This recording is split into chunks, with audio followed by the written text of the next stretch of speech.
حامدا ومصليا ومسلما أما بعد فأعوذ بالله من الشيطان الرجيم بسم الله الرحمن الرحيم تبارك الذي جعل في السماء بروجا وجعل فيها سراجا وقمرا منيرا صدق الله العلي العظيم.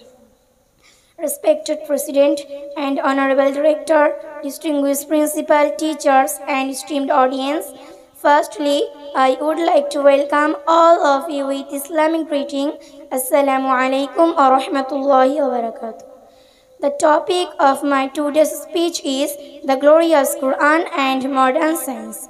In fact, it is a burning topic of the time which should be discussed seriously and firmly. My dear audience, nowadays the most common question arises in our mind. What is the relation between the Quran and modern science? And what is the Islamic approach to the science? So, first of all, I would like to tell you that the glorious Quran is the last and final revelation of Allah, which was revealed to the last and final messenger Muhammad sallallahu alaihi wasallam. The Holy Quran claims that it's the word of Almighty Allah. All the words of Holy Quran are the words of Allah. No change has been made in it, nor is anything missing from it. My dear fellows, according to Albert Einstein, was the physicist and Nobel Prize winner. He said, "Science without religion is lamp, and religion without science is blind." But I remind you that the glorious Quran is not a book of science, but it is the book of Allah as well, as I would like to tell the all inventions, creations and discoveries were mentioned in the glorious Quran 1400 years ago.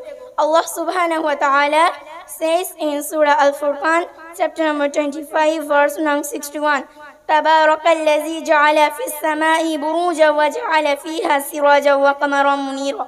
It means, blessed is the constellation in the skies and placed therein a lamp and a moon giving light.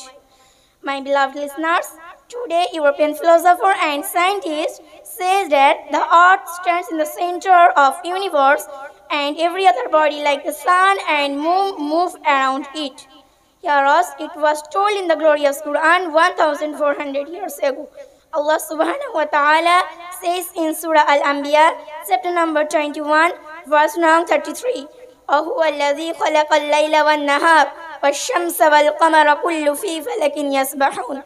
It means, and it is He who created the night and the day and the sun and the moon, all heavenly bodies in orbit are swimming. Honorable gathering, stories witness that Islam gave a lot to the world in terms of science, art, medicine and culture.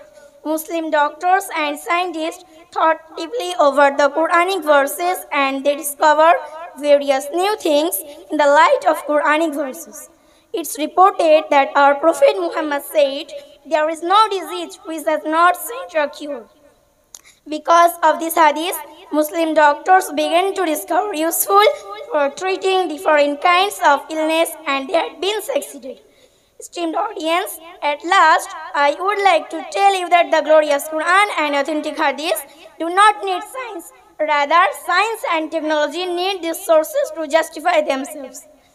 The Quran does not approve of modern science, but it is the founder of modern science and technology. Distinguished guests, here I am going to conclude my speech. May Allah give the real text of Quran and Hadith. Ameen. Wa akhiru da'una anil hamdulillahi rabbil alameen. Assalamu alaikum wa rahmatullahi.